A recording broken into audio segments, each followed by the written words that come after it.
Elliot moves forward with the heavy calm of a man who has already accepted defeat. The financial reports dig into his hand, each page a silent accusation, each number a reminder of the nights he spent trying to save something that no longer wants to be saved. He doesn't rehearse excuses. He doesn't rehearse hope. He walks toward the legal office with the quiet certainty of someone preparing to sign away years of his life. His breath is tight, controlled, the kind of control that comes from swallowing disappointment too many times.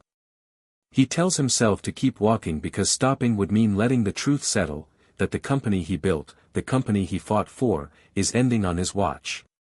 He tightens his grip, jaw clenched, accepting that the signature he's about to give will define him in a way he never wanted.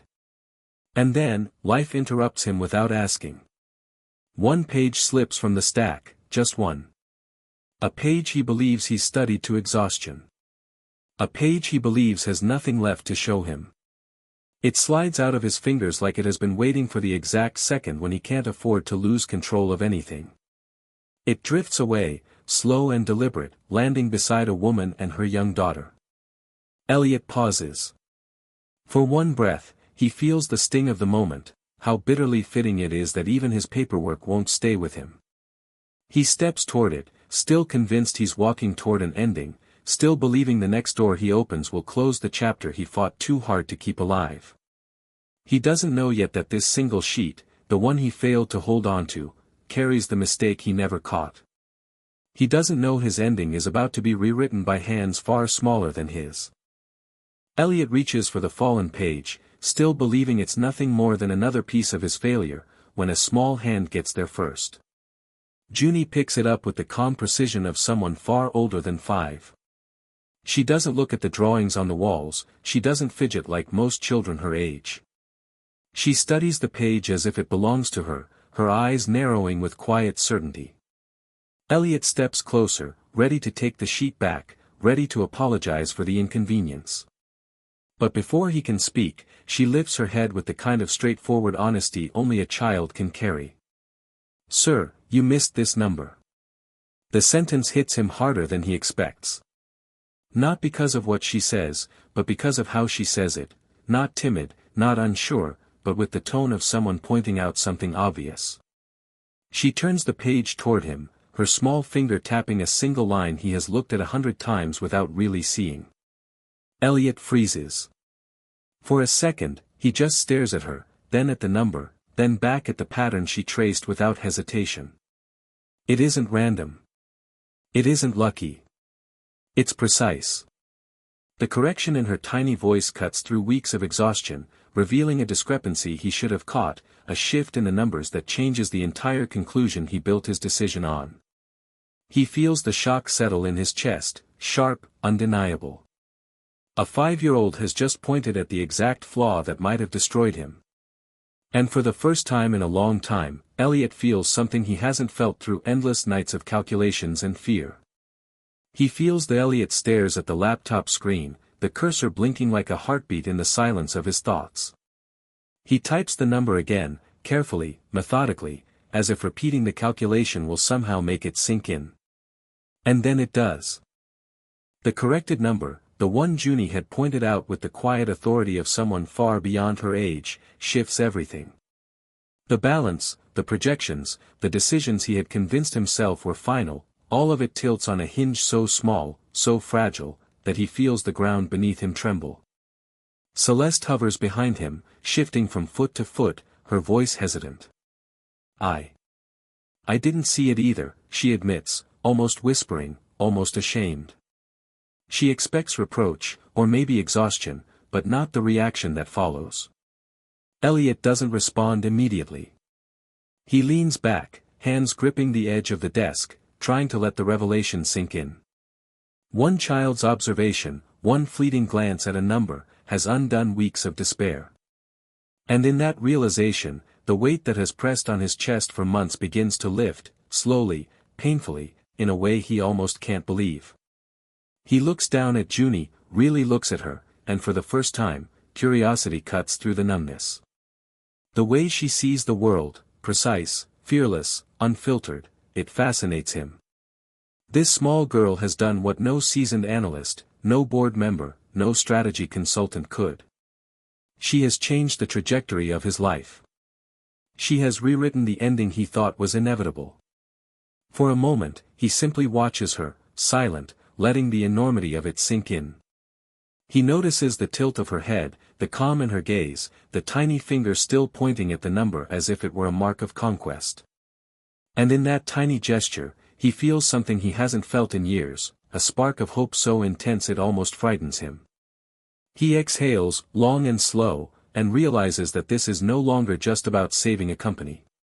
It's about recognizing clarity where he never expected it. It's about understanding that wisdom doesn't always come from experience, or age, or titles. Sometimes, it comes from the smallest, most unlikely places. And just like that, the end he had resigned himself to no longer exists. One page, one child, one. How could a child save a company, and change a man's life before lunchtime? Ground move. Elliot leads Celeste and Junie into a small, quiet lounge, a space removed from the chaos he has carried for months. The room hums with stillness, but it isn't the silence of emptiness, it is the silence of attention, of careful observation, of listening. Celeste sits across from him, her hands folded, voice gentle, almost reverent. Junie, she sees patterns.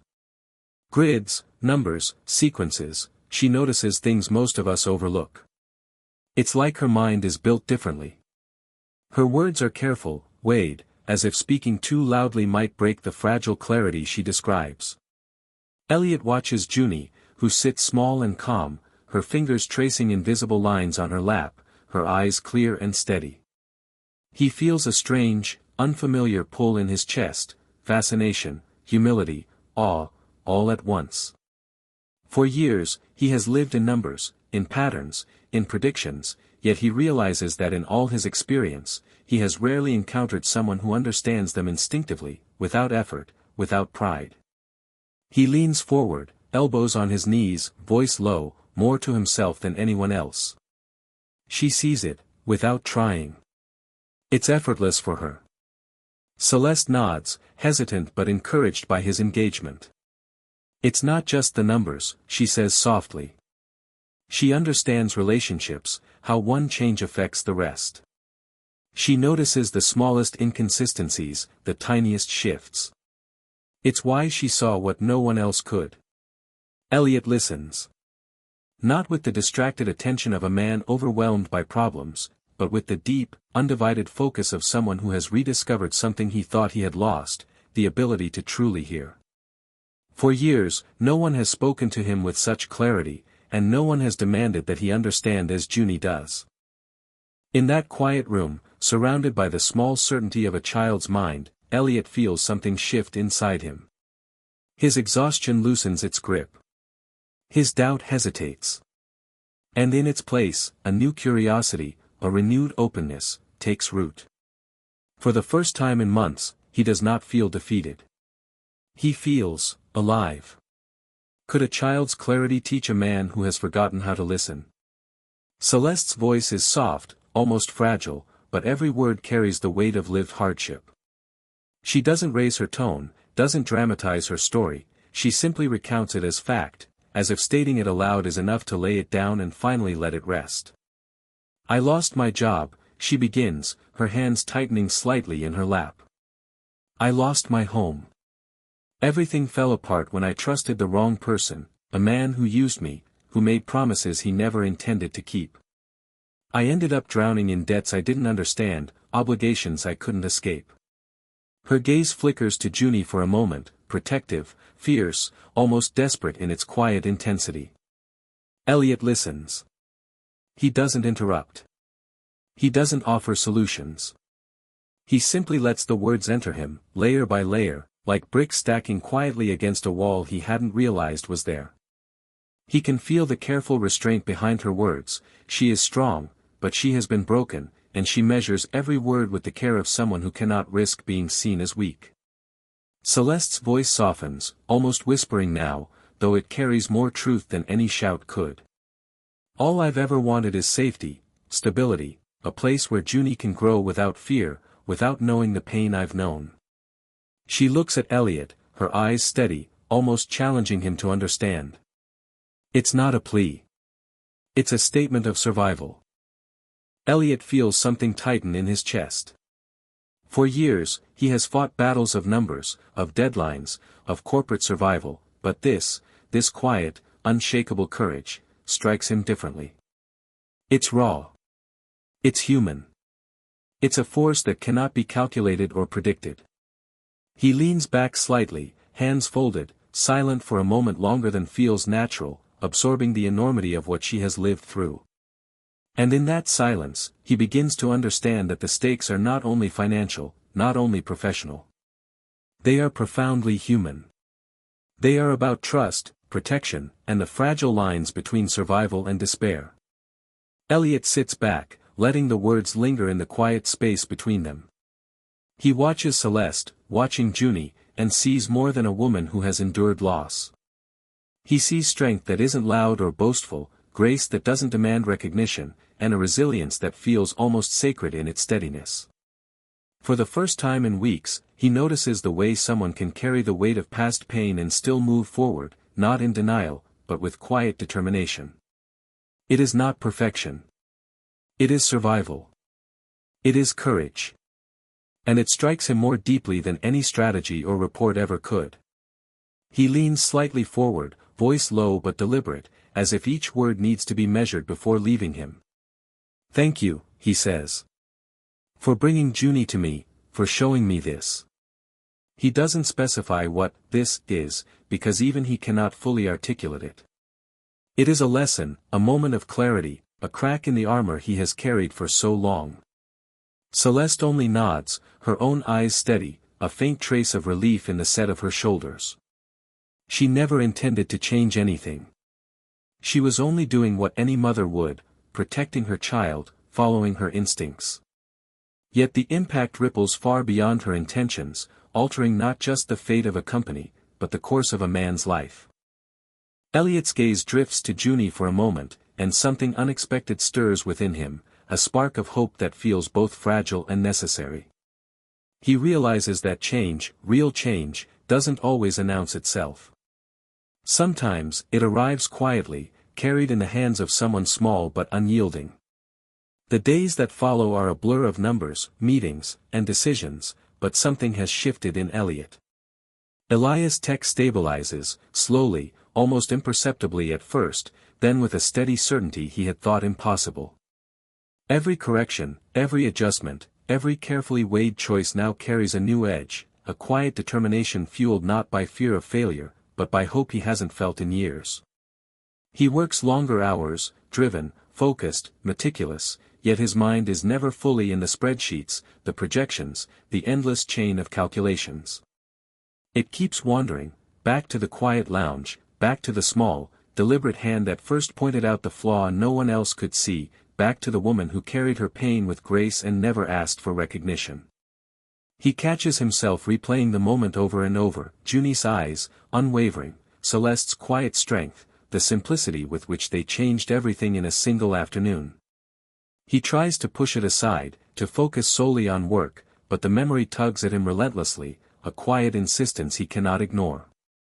Even as the company breathes again, even as reports are approved and meetings conclude, Elliot feels a tension he cannot resolve. It isn't worry about numbers or survival anymore. It is a longing he hasn't allowed himself to name, a need to understand, to connect, to see them again, not just as the catalysts of his company's survival, but as human beings who left a mark on him deeper than any boardroom or ledger ever could. And in the quiet moments between tasks, in the brief pauses when no one watches, he realizes something he hadn't expected: the mother and daughter who changed the course of his company have changed the course of him too. How can a man rebuild an empire when his heart keeps returning to the people who rebuilt his faith in humanity? Elliot hesitates only for a moment before taking action. He finds Celeste's address, not out of curiosity or impulse, but out of gratitude he cannot contain. Early the next morning, he arrives with a simple gift, fresh bakery bread, warm and fragrant, an offering small enough to feel sincere, yet heavy with meaning. Celeste opens the door, surprise flickering across her features, but she accepts the gesture without pretense. Junie peers from behind her mother, curious, cautious, yet unafraid. There is no pomp here, no expectation. Just the quiet honesty of human connection. They walk together, tentative at first, along familiar paths, letting the silence settle comfortably between them. Elliot notices the ease in their movements, the rhythm of a mother and daughter who trust each other implicitly. It is a pace he has long forgotten, unhurried, uncalculated, real. Finally, as they pause on a bench, Celeste speaks.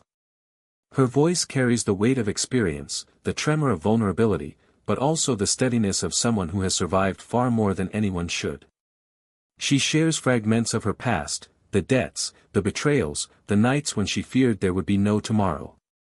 Each word lands gently, yet firmly, a testament to endurance. Elliot listens as he has rarely listened before, without judgment, without distraction, without the protective barrier he usually wears. Every revelation, every struggle, every quiet moment of fear and perseverance draws him closer to understanding the full measure of the woman and the daughter who have unknowingly changed his life. By the time they rise to leave, the connection is unspoken but undeniable. The gift of bread, the walk, the shared stories, all of it has created a bridge. One that Elliot knows he will cross again, intentionally, because some people leave impressions too profound to forget. Can gratitude and curiosity turn a single meeting into a bond that reshapes two lives?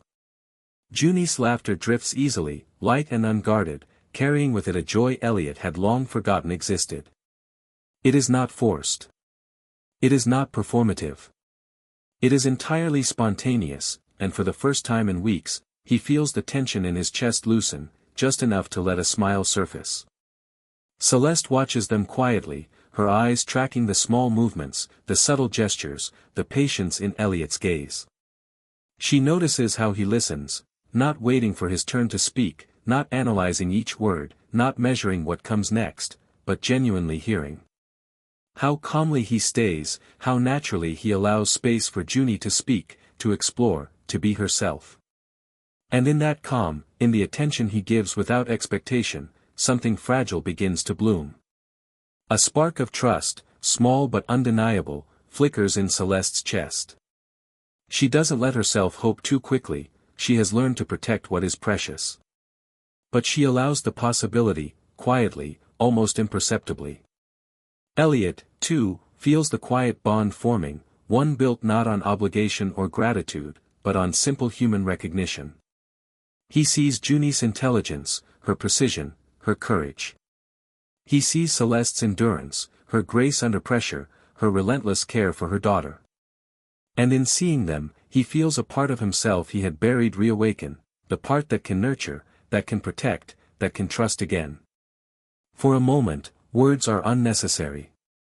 The laughter, the gentle attentiveness, the quiet acknowledgement between them, it says everything. A connection forms, soft and steady, but powerful enough to begin healing old wounds. Weekends begin to carry a quiet rhythm. Elliot shows up, not as an intruder, not as a savior, but as a steady presence. He joins Celeste and Junie in museums, listening as Junie questions every detail, marveling at her curiosity. He attends story hours, letting Junie sit close, reading alongside her without interruption, without judgment. And in parks, he watches her run, laugh, explore, allowing her the freedom he never knew he could provide. He never pushes. He never probes. He never asks the questions that would force her to relive what she has endured. He doesn't need the full story to understand the weight she carries. Instead, he offers consistency, reliability, and attention, gestures that speak louder than any explanation ever could. Celeste notices. She notices the absence of judgment, the absence of expectation, the quiet way he matches her pace, lets her set the boundaries, respects the fragility of the world she has rebuilt for herself and her daughter. And in that gentle steadiness, a sense of safety begins to grow, slow, careful, deliberate. For Elliot, the weekends are a revelation. Work still demands him, decisions still press upon him, but these hours with Celeste and Junie teach him something he hadn't realized he needed, the value of presence without control, connection without agenda, and trust earned, not commanded. One rainy morning, a small gesture arrives at Celeste's door. An umbrella, neatly folded, accompanied by a note in Elliot's careful handwriting. You and your girl deserve to be dry and safe. No fanfare. No demand. No expectation of acknowledgement. Just thoughtfulness, quietly delivered, speaking louder than words ever could. Celeste holds the umbrella for a long moment, her fingers brushing the simple note, feeling a subtle shift inside herself. The walls she has built over years of fear and disappointment, walls that have protected her and Junie from the harshness of the world, begin to tremble, just slightly. She has guarded her heart for so long that even a small act of genuine care feels seismic. She looks at Junie, watching the child's curiosity and delight in the simplest things, and realizes how much she has longed for someone to offer safety without strings. And in that quiet act, in that single umbrella and note, she senses a hint of trust forming, fragile, delicate, but undeniably present. Elliot never intrudes. He doesn't ask for gratitude or explanation. His care is steady, silent, unwavering. And that consistency, that patience, begins to break through the layers of fear and hesitation, letting warmth seep into a heart that has long been on guard. Junie tugs lightly at Elliot's sleeve, her eyes wide and earnest. Could you stay forever, she asks, her voice carrying the simplicity of a child's longing, the kind that doesn't weigh words with caution or doubt. Elliot kneels, meeting her gaze, heart tightening at the unexpected intensity in such a small frame. He wants to answer, wants to promise, but he simply nods, letting the weight of presence speak louder than any words ever could. Behind them, Celeste lingers in the hallway, her chest tightening with a mix of relief and fear. She watches the gentle connection between her daughter and this man who has arrived in their lives with patience, kindness, and unwavering steadiness. The walls she has built to protect herself tremble, and for the first time, she allows herself to feel the warmth she has long denied. Tears spill over, unbidden, as she leans against the wall, afraid of the vulnerability that love brings. She has survived betrayals, losses, and broken promises. Yet, in this moment, the longing for care, trust, and tenderness overwhelms the fear. She wants it. She wants him to stay. But life has a way of testing fragile beginnings. Just as her heart softens, just as hope begins to root itself in the cracks of her defenses, a shadow from the past steps back into her life. A reminder that safety and love are never guaranteed, that vulnerability carries risk. Just as her heart softens, a shadow from the past steps back into her life. Celeste's phone vibrates softly against her palm, a routine sound that suddenly feels like the herald of disaster. She unlocks it and freezes. The message on the screen is brief, but every word drips with menace. It is from the man who shattered her life, the one who cost her a home, her security, her peace. Mocking. Threatening. Suggestive of debts unpaid, secrets buried, and leverage he still claims over her life. Her hand shakes as she scrolls, the familiar fear rising like a tide she thought she had pushed back long ago. She reads and rereads the lines, each one a reminder of past betrayal, each one a test of how far her strength can stretch. Her breath catches. Junie's laughter, which once brought warmth and hope, now feels distant, fragile, almost endangered. Celeste feels the walls she has spent years building close in, heavy and suffocating. Elliot, still nearby, notices the shift. He sees the color drain from her face, the tension in her shoulders, the quiet panic in her eyes. He doesn't ask questions. He doesn't demand explanation. He simply moves closer, ready to offer the steadiness she has begun to trust, to anchor her in a moment that feels anything but safe. And Celeste realizes, with a pang of helplessness and fear, that the past she tried to leave behind has returned. And this time, it threatens not only her, but the fragile bond she and Junie have begun to build with someone who has come to mean more than she ever expected. When the past resurfaces, can the bonds of trust and care withstand the storm? He is there before she can even think to prepare, near Junie's preschool, a figure from her past whose presence drags the shadows back into her life. His eyes are cold, calculating, every gesture carrying the arrogance of someone who believes fear can still control her. "You know what I want," he says, voice low, edged with menace. "Pay up, or this little life you've built unravels." Celeste steps forward instinctively, placing herself between him and Junie. Her chest tightens, fear coiling like steel around her heart. She feels the weight of every betrayal, every hardship, every sleepless night she has endured, concentrated in this single, terrifying moment. Junie clutches her coat, unaware of the full danger, her small fingers curling into Celeste's hand. But even in her innocence, the child senses the tension, the unspoken threat pressing on her mother. Celeste's voice wavers, but she stands firm, trembling yet unyielding. "You will not touch her. You will not threaten her. Not today. Not ever." The man smirks, dismissive, confident that fear will bend her again. But Celeste feels something she hasn't felt in years, the quiet, steady courage that has grown in the gaps of her suffering. It is the same courage that allows her to protect Junie with every ounce of herself, the same courage that has been mirrored by Elliot's patient, unwavering presence in their lives. And in that instant, she understands that she is not alone. She has learned to stand, even when fear demands she kneel, and she begins to fight for the life she refused to surrender. Junie tugs at Elliot's sleeve, her voice small but insistent.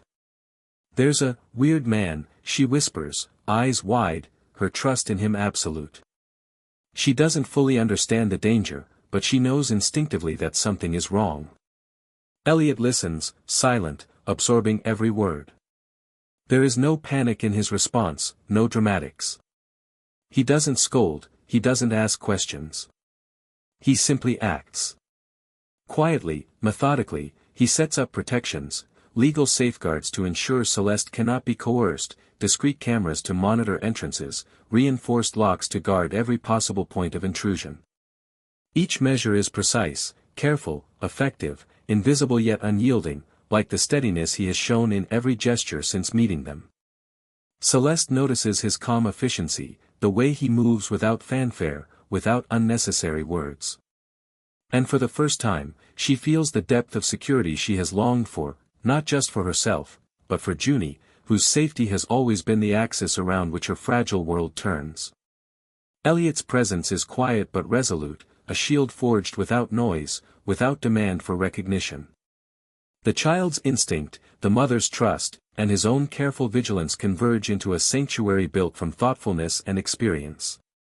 But even as he fortifies the home, even as the measures take shape, a subtle tension lingers, a whisper in the air that danger, if it chooses, does not knock twice politely. It lets itself in, testing walls, testing hearts, testing trust. The quiet of the evening shatters.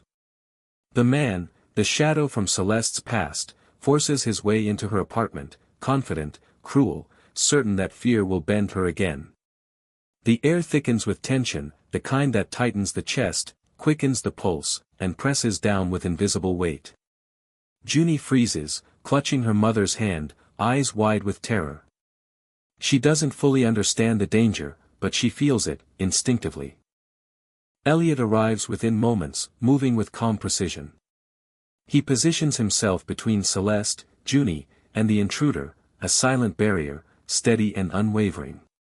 His presence alone communicates control, protection, and defiance without a single word. "Stay back," Elliot says, low and unyielding. There is no threat in his tone, only absolute certainty. The man hesitates, surprised by the unshakable resolve he encounters, a barrier he cannot intimidate. Seconds stretch, taut with fear and adrenaline, until the police arrive, drawn by the alerts Elliot set up. They remove the intruder, escorting him out while Celeste clings to Junie, both trembling. Junie cries, the sound raw, unfiltered, echoing the terror that had gripped her heart. Elliot kneels beside them, brushing Junie's hair from her face, voice calm, steady. "You're safe now. Both of you. Nothing is going to happen again." In the aftermath, the fear begins to loosen its grip. Celeste exhales, letting herself feel the relief, the protection, the quiet reassurance that comes from someone who has chosen to stand firm when danger arrives uninvited. When the past tries to claim its hold, will courage and care be enough to protect the future? After the chaos, Elliot offers a quiet solution, a sanctuary, temporary but unwavering. He invites Celeste and Junie to stay at his place, a space fortified by care, thought, and discretion. There are no questions, no conditions, just safety extended with steady hands. Junie steps into the guest room, eyes wide with wonder. To her, it is more than a room, it is a castle, a kingdom of safety and imagination where the shadows of fear cannot follow. She laughs, twirling once, twice, letting the joy spill freely, unrestrained, her small voice filling the space with life. Celeste watches quietly, feeling an unfamiliar weight lift from her shoulders. The tight coil of vigilance, the ever-present tension that has governed her life, eases for the first time in years. Here, in this simple gesture of trust and protection, she begins to breathe again. Elliot observes without intrusion. He never oversteps. He doesn't hover, doesn't lecture, doesn't demand thanks. His presence is steady, reassuring, a silent vow that they are safe, that they are seen, that they are protected. For the first night in a long time, the apartment is filled not with fear, but with the soft, careful hum of safety. Junie sleeps soundly, dreaming of castles and knights, while Celeste allows herself to lean back against the wall, the tightness in her chest slowly loosening. And Elliot stands nearby, quiet, watchful, unwavering, the anchor in a world that has proven unsteady too often. Junie sits cross-legged on the floor, crayons scattered around her, and draws a picture, 3 stick figures holding hands. Her eyes sparkle as she holds it up, proud and innocent, the simplicity of the image carrying more meaning than words ever could. Celeste takes the drawing, staring at it longer than necessary. Her lips tremble, a soft exhale escaping her chest. I never expected anyone to stay, she admits, voice barely above a whisper. The confession is heavy with years of guarded fear, layered with the fragile hope she has dared to let bloom. Elliot moves closer, quiet and deliberate, carrying a small wind chime. He places it gently on the windowsill, careful not to startle either of them. If you ever want me to come in, he says softly, let the wind ring it. The gesture is simple, unassuming, yet monumental. No demands, no pressure, just presence, patience, and the quiet promise of care. Celeste feels the tension in her chest loosen, the walls she has built shifting slightly, not fully down, but bending, allowing trust to take root where fear once dominated. Junie watches him, curious, delighted by the small ritual, sensing the safety in his calmness. And in that moment, the wind chime becomes more than metal and string, it becomes a symbol, a quiet beacon, a subtle reminder that love can wait, patiently, without force, without expectation, but with unwavering constancy. A single wind chime becomes the quiet symbol of a love waiting patiently. Junie dreams freely now, her imagination unhindered by the shadows that once followed her. She draws a house with 3 chairs, a home where all of them belong, a place where laughter, safety, and love coexist. The image is simple, yet profound, a vision of the life they are building together. Celeste watches her daughter with a quiet awe, feeling something she has never allowed herself to fully experience, peace. The tension that once gripped her chest, the fear that dictated every choice, has loosened. For the first time in years, she can breathe without calculation, without anticipation of disaster. A year passes, and that peace blossoms into purpose. Celeste channels her strength into helping others, running a community program for single mothers, guiding them with the same resilience and courage she has cultivated. Her life, once defined by fear and survival, is now defined by empowerment, hope, and the steady care she extends to others. Junie, her bright and observant little self, looks up at Elliot one day with a mischievous grin. You have to come to Daddy and me day, she insists. Her words are light, playful, yet brimming with the trust and affection she now feels for the man who has quietly, patiently, stood by them. Elliot smiles, a warmth that reaches deep and unguarded. He nods, understanding without question that his role in their lives is no longer that of a distant protector. He is part of the life they are building, part of the home Junie imagines, part of the new reality they have earned together. Elliot arrives, quietly proud, a steady presence among the laughter and chatter of the small gathering. Junie runs toward him with a grin that could melt any shadow, dragging him into the world she has rebuilt with trust and imagination. Celeste follows, her steps lighter, her posture freer, carrying the calm confidence of someone who has endured and emerged stronger. Later, they settle at a small cafe, the three of them together, a circle complete yet tenderly fragile. The wind chime above the door tinkles softly in the breeze, ringing through the pause between conversation, a sound that seems to mark time, memory, and possibility all at once. No one speaks. Words are unnecessary here. The silence itself is profound, a gentle, trembling acknowledgement of what has been survived, what has been built, and what has only just begun. Every glance, every subtle smile, every unspoken understanding carries the weight of trust, care, and the quiet patience that brought them to this moment. It is not perfect.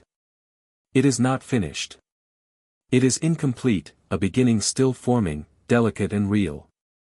Yet it feels like family, a bond forged not in declarations or promises, but in the unassuming acts of presence, protection, and love that have slowly stitched their lives together. The bell rings once more, a soft, lingering note that trembles in the air.